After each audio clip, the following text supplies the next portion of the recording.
Direction la ville de Doha, où la délégation du gouvernement congolais et celle de l'AFC M23 sont en pleine discussion sous l'œil de la médiation qatari. Sur la table des discussions, le projet d'accord de paix proposé aux deux parties par le Qatar, un texte qui propose la fin de la crise en trois phases. Déjà, le projet ne fait pas l'unanimité. Est-ce un nouveau round? Va-t-il faire bouger les lignes? Éléments de réponse dans ce dossier de la rédaction. Les projecteurs sont à nouveau braqués sur la capitale qatari, où s'est ouvert ce jeudi un nouveau round des pourparlers entre la délégation du gouvernement congolais et de l'Alliance de forces du changement, AFC M23.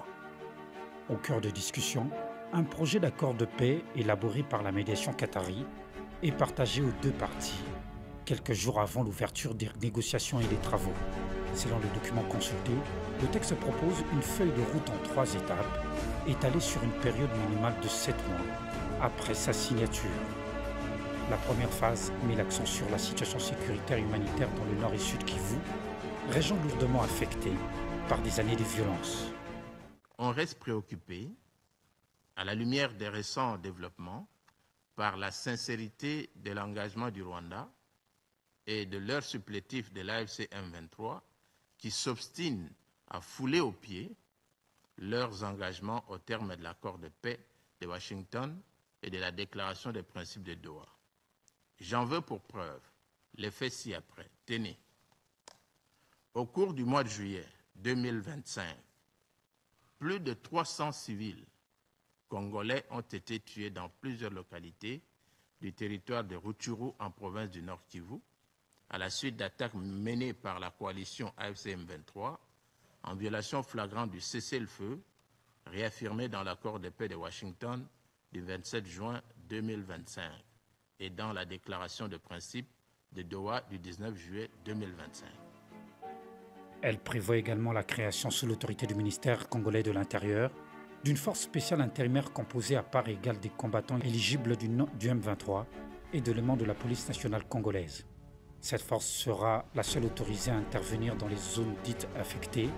À l'issue de son mandat, ses membres devront être intégrés au sein de forces armées FARDC et de la police nationale congolaise, une perspective qui rappelle les précédentes tentatives d'intégration, souvent source de tensions et de fragilisation de l'armée régulière.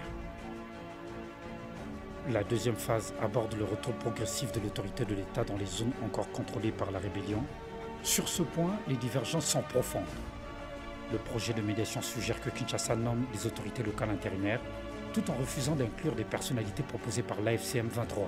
Ces intérimaires prendraient fin avec l'organisation d'élections locales, envisagées pour 2027, ici en République démocratique du Congo. Une proposition que les rebelles rejettent, estimant qu'elle consacre à leur mise à l'écart politique en RDC.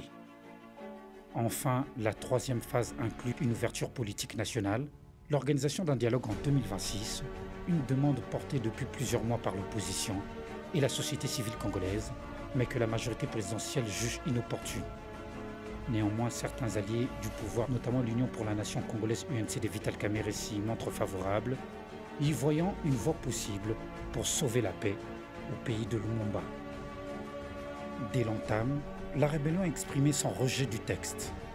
Elle refuse notamment toute formulation qui évoque un retour de l'autorité de l'État, arguant qu'elle a libéré certaines zones de la présence des FARDC.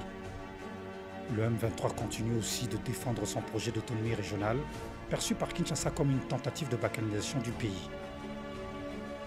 De son côté, le gouvernement congolais insiste sur le respect de l'intégrité territoriale et de la souveraineté nationale de la République démocratique du Congo. La délégation dépêchée à Doha a reçu pour mandat clair de ne pas céder sur ces fondamentaux.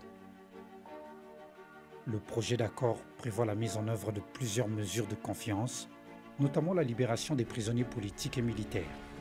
Cette exigence est placée par le M23 comme condition préalable à toute avancée des discussions. Kinshasa, de son côté, se montre réticent à relâcher certains détenus qu'elle qualifie de criminels de guerre. En juillet dernier, une déclaration de principe avait déjà été signée par les deux camps. Mais sur le terrain, les hostilités n'ont jamais cessé. Chaque camp accuse d'autres de violer le cessez-le-feu pendant que les populations civiles principales victimes du conflit continuent de payer le prix fort par des déplacements massifs, des massacres et des privations humanitaires. La médiation qatari intervient dans un contexte de méfiance grandissante entre Kinshasa et Kigali. Kinshasa accuse ouvertement le Rwanda de soutenir militairement le M23, une thèse relayée par plusieurs rapports de l'ONU et confirmée par des chancelleries occidentales. La République démocratique du Congo et le Rwanda ont conclu un accord de paix le 27 juin dernier avec la facilitation des États-Unis. Cet accord doit permettre des progrès en vue d'une paix durable dans l'Est de la RDC et dans l'ensemble de la région des Grands Lacs. La France a salué cette avancée et elle encourage vivement les parties à honorer de bonne foi leurs engagements. Kigali, de son côté, nie toute implication directe à ce mouvement. Au-delà du Qatar, d'autres acteurs suivent de près les discussions. L'Union africaine, la communauté de développement de l'Afrique australe SADC, qui déploie déjà de troupes en appui au FARDC, ainsi que des Nations Unies. Les États-Unis sont prêts à appuyer ces efforts grâce à des investissements qui profitent aux États-Unis et la population de la région. Cependant, pour concrétiser ces possibilités, le contrôle de la région doit revenir au gouvernement de la RDC avec une structure gouvernementale qui soit représentative des communautés locales. La Conférence épiscopale nationale du Congo et l'Église du Christ au Congo, qui plaident pour un dialogue national inclusif, voient dans cette proposition de Doha une opportunité pour donner une assise institutionnelle à leur initiative.